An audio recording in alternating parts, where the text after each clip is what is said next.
Today we're making a summery celebrational meal with nectarines and heavy cream, nice and simple, with a little cookie called a washboard. It has brown sugar and a little bit of coconut, perfect for fresh fruit. If you don't know what a washboard is, it is an old-fashioned cookie. They're very thin and snappy, and you press the tines of a fork into the cookie before baking to make it look like an old-timey washboard. It starts with some flour. This is 2 cups of all-purpose flour. To that, we're gonna add some baking powder. This is half a teaspoon baking powder. Also gonna add some baking soda, just a 1/4 teaspoon of baking soda, 1/4 teaspoon of table salt, and some fresh nutmeg. And again, the nutmeg and the coconut and the brown sugar is what gives a washboard its iconic flavor. And this is a rasp style grater, easy to grate nutmeg right into the bowl. Looking for about 1/4 teaspoon, but when you're using fresh nutmeg, you can use a little less because the flavor is so much more potent. All right, that looks pretty good. Now we're gonna whisk this together. These are all the dry ingredients. I'm gonna set this aside. For the liquid ingredients, it's just 1 egg and 2 tablespoons of milk. You wanna whisk them together.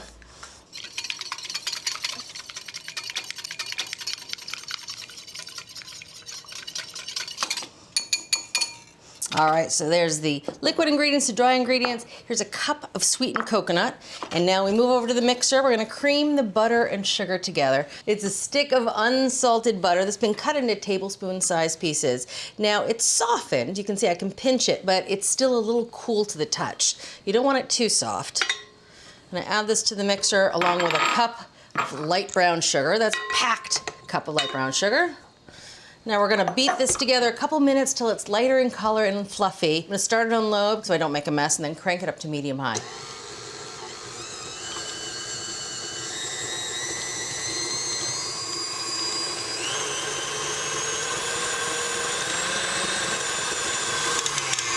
All right, that's looking pretty good. Give it a nice scrape down, being mindful to get in that little divot that's in the bottom of the bowl. All right, now we're gonna add the egg and milk mixture right to the bowl. We're gonna beat this again on medium-high, starting on low so I don't make a mess, just till it's nicely incorporated.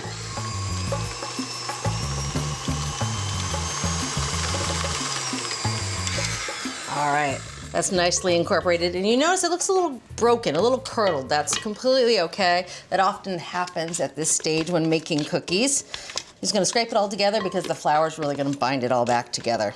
All right, speaking of flour, in goes the flour. Can all just go in at once. And the coconut. Again, this is a cup of sweetened coconut. We're just gonna put the mixer back on until it makes a nice even dough. It doesn't take too long.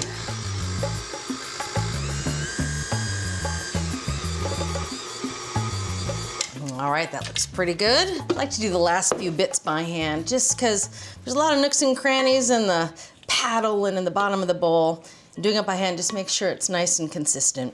All right, there we go, get into that divot. You can see it's a nice stiff dough. Now this is a refrigerator cookie, which means we're gonna shape it into a log, chill it, then we'll slice it and bake it. So to get it into a nice log shape, what I'm gonna do is I'm gonna flour the counter. That way the dough won't stick. I'm gonna dump the dough right onto the floured counter.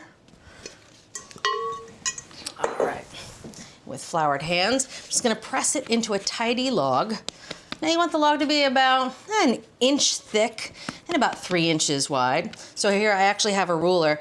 A ruler generally is about 1 inch wide, and I like how it really helps shape the loaf. Now what I've learned to do also is make 2 loaves. You can make 1 big long loaf and cook them all at once, but if I make 2 loaves, I can throw 1 in the freezer and it holds in the freezer for up to a month. The dough also can hang out in the refrigerator for up to 2 days. Dough's a little sticky, so you can flour the ruler. All right, there's 1. Let's do the second piece of dough here. I know I'm being a little precious here with my little bricks of dough, but I just find it so satisfying. All right, there we are. We're gonna wrap them in plastic wrap. That just helps prevent them from drying out. And then they need to chill in the refrigerator for at least 45 minutes before you slice and bake them. But again, they can hang out in there for up to 2 days. All right, there we go. One's off to the fridge, the other's off to the freezer. Hey, I hope you're enjoying this video, and if you're hungry for more, check out Cook's Country magazine. It's everything you love about the Cook's Country TV show, packed between the pages of our award-winning magazine. Each issue features classic recipes, unbiased product reviews, and time-saving tips. Subscribe now and continue your culinary journey with Cook's Country magazine. All right, this washboard cookie dough has rested in the refrigerator, and it's time to slice and bake. Now, you want to slice the cookies really evenly so that they bake at the same rate. Looking for about 1/4 inch thick. I like using a slicing knife because it just makes it really efficient to go down through the dough in one swipe. The great thing about making this dough is you can make it ahead of time, and you can just kind of slice and have fresh cookies right when you want them. All right. Now I'm going to spread the cookies out on a parchment-lined baking sheet.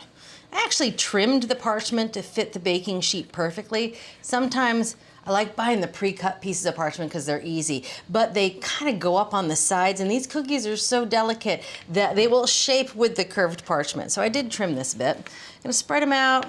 You want some distance between these cookies so they don't run together, about 1 inch apart. And so each log will make a tray. That looks pretty good.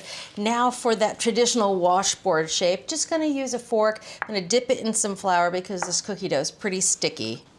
The other thing that this does is not only makes a kind of nice shape that stays in the cookie after they're baked, but if you cut the cookies a little unevenly in terms of thickness, you can kind of even them out by pressing the fork a little more firmly into the thicker ones. You can see how sticky. I tried to get 3 washboards out of 1 flour dip. I usually just get 2. Ooh, and if it sticks like this, you kind of just slide it off to the side. These cookies do spread a little bit in the oven, so all these inconsistencies will iron out. All right, these are ready for the oven, 350 degrees. You can bake 2 trays at the same time. You just want to switch and rotate them halfway through. But I'm just going to bake the 1 tray right in the middle. It takes about 15 to 18 minutes until they're nice and golden.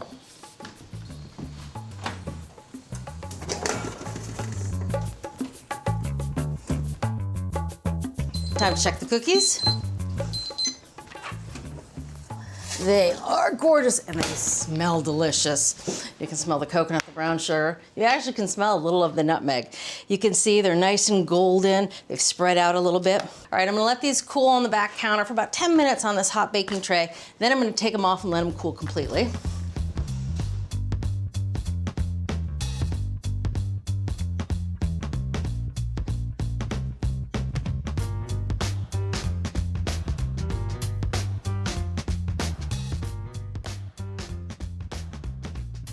Time for dessert. So here I have some nectarines, and I toss the nectarines with a little sugar and a pinch of salt just to help them release some of their juices and bring out their flavors.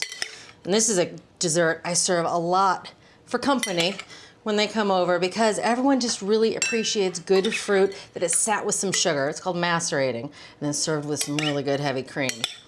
When I'm buying, I always overbuy nectarines, never have enough. And I found that usually a nectarine and a half is what you want per person. All right, now for the heavy cream. A good local cream if you can find it. Just a little over the top. Oh, as it mixes with those juices and that little bit of sugar, it makes its own sauce. Now for the washboard cookies. I put them on the table because people always go back for seconds. But I love just putting a few cookies right into the bowl to really give people the idea that they should dip it in that sauce. Don't mind if I do. Very crisp and crunchy, my favorite kind of cookie. Not too sweet. The flavor of the coconut and that nutmeg is brilliant. And now for the nectarines. Oh, get them down into that sauce. So simple, but so good. See you next time. Thanks for watching. What'd you think? Leave a comment below and let me know what you're excited to cook this week. You can get today's recipes and more for free at our website.